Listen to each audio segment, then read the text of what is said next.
Chers collaborateurs et chères collaboratrices de la Maison des Jeunes, bienvenue dans le guide d'utilisation du fichier des heures 2017.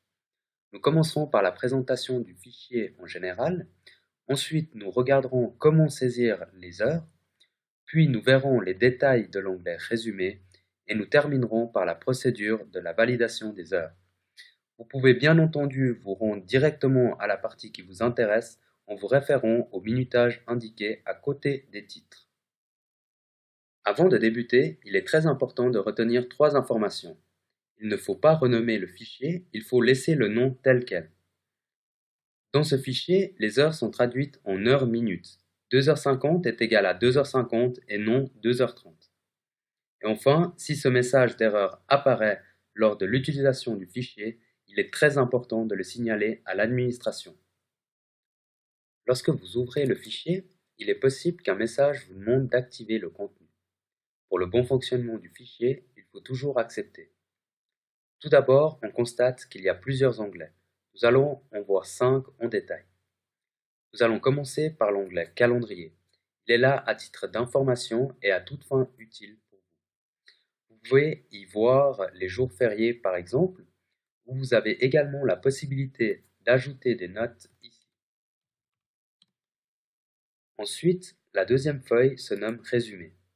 C'est une page de récapitulation pour l'année où on trouve des informations telles que le nom du collaborateur, la structure où il travaille et son rôle. On y trouve également le nombre d'heures totales à effectuer sur l'année et le nombre d'heures totales de vacances dues. Nous allons prendre l'exemple d'un collaborateur travaillant dans la structure du foyer de Lausanne à 100%. On constate dans l'encadré à droite qu'il travaille à 100% tous les mois de l'année.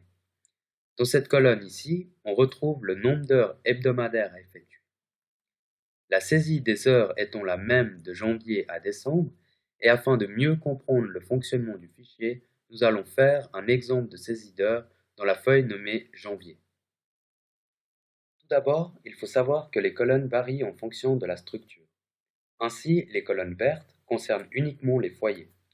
Et les colonnes PCE, camp et week-end concernent les structures des apparts.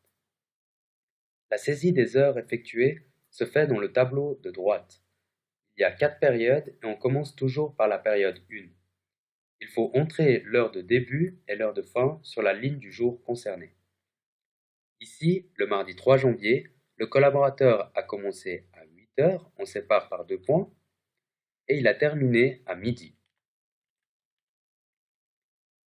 Il a pris une pause de 1 heure, il a donc repris le travail de 13 heures à 15 heures, puis il a eu un rendez-vous avec un jeune de 17 heures à 20 heures. Le lendemain, il a travaillé de 18 heures à 22h30 et le dimanche, il a travaillé de 8 heures à midi et il était de piquet 3 heures de temps. Les heures totales de présence pour chaque jour sont comptabilisées dans cette colonne. Dans cette colonne-là, pour des raisons administratives, les pauses s'affichent mais ne sont pas prises en compte dans le calcul des heures. Les heures entre 20 heures et minuit sont comptabilisées automatiquement ici. Les heures effectuées un dimanche sont également comptabilisées automatiquement. Par contre, les heures de piquet sont à saisir manuellement dans cette colonne-là. Ces heures-là sont reportées dans le tableau ici, tout en bas de la page. Et notre collaborateur, on peut voir ici qu'il a travaillé 2h30 un soir, qui sont payés à 5 francs supplémentaires de l'heure. On les retrouve ici pour un total payé de 12,50 francs. Il a travaillé 4 heures un dimanche, qui sont payés 4 francs supplémentaires de l'heure, pour un total ici de 16 francs. Et les heures de piquet sont payées 3 francs supplémentaires de l'heure, ici pour un total de 9 francs. Tout ça, ça nous fait un total de 37 francs 50. Imaginons maintenant que notre collaborateur souhaite prendre une semaine de vacances. Il doit inscrire dans la colonne Vacances le nombre d'heures de travail journalier qu'on retrouve ici en haut soit 8h54. Il inscrit donc 8h54 tous les jours de la semaine où il est en vacances.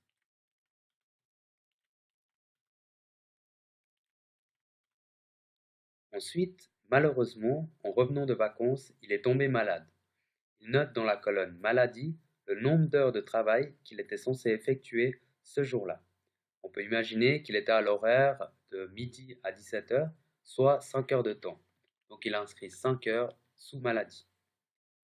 Le jeudi 19 février, il effectue une journée entière de formation.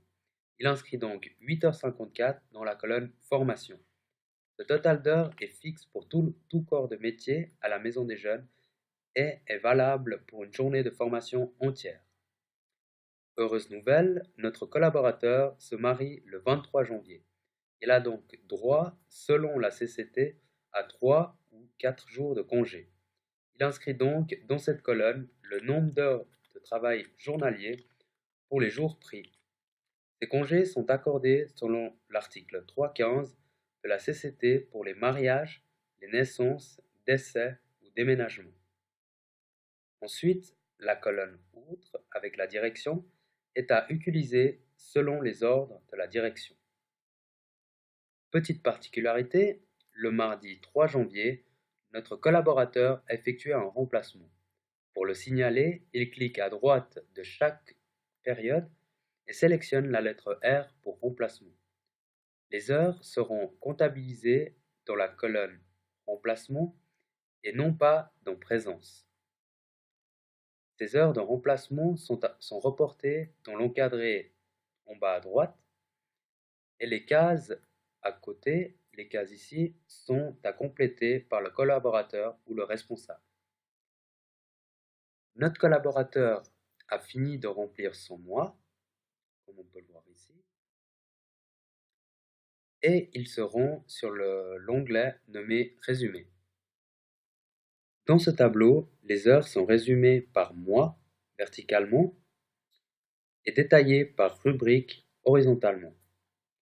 Si on prend l'exemple de ce collaborateur, pour le mois de janvier, il devait effectuer 186h09 de travail et il a effectué 189 heures et 6 minutes, dont 104 heures de présence, 44h30 de vacances, 5 heures de maladie, 8h54 de formation et 26h42 de congé selon l'article 3.15 de la CCT. On voit ici qu'il y a 2h56 d'heures supplémentaires qui se reportent ici en bas, s'additionnent aux vacances restantes et on retrouve le solde total d'heures ici.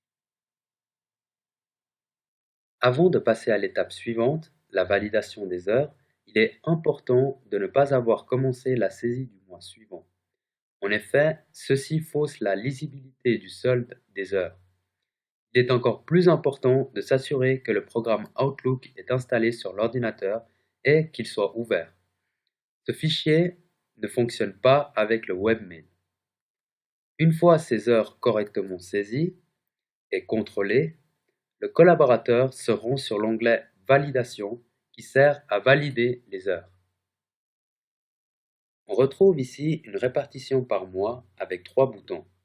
Le premier permet au collaborateur de valider ses heures.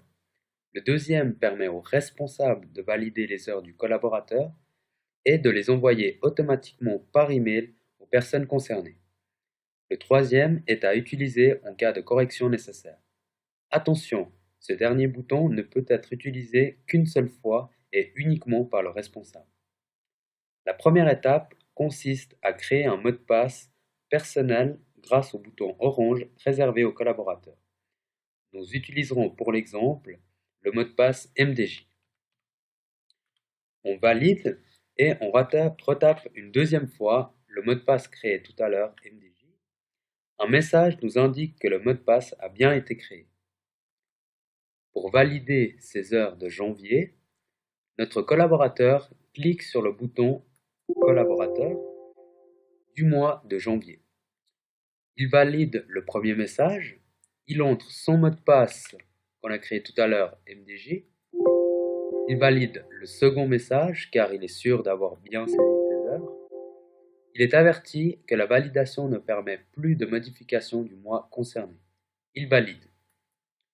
Par cette action, le collaborateur signe sa feuille d'heure et sous l'onglet Résumé, ici, et sur la feuille du mois de janvier, ici, il ne peut donc plus faire de modifications. Une fois que le collaborateur a validé ses heures, le responsable reçoit un email l'informant que le collaborateur, ici test 1, a validé ses heures et qu'il peut les valider à son tour. Il a l'emplacement du fichier ici. Le responsable ouvre le fichier et contrôle que tout soit saisi correctement.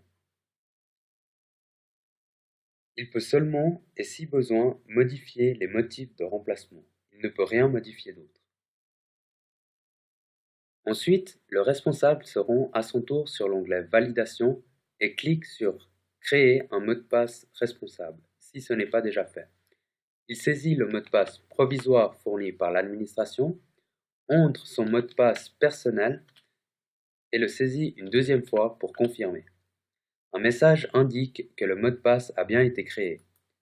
Puis, il clique sur le bouton Responsable du mois de janvier, valide le premier message, entre son mot de passe.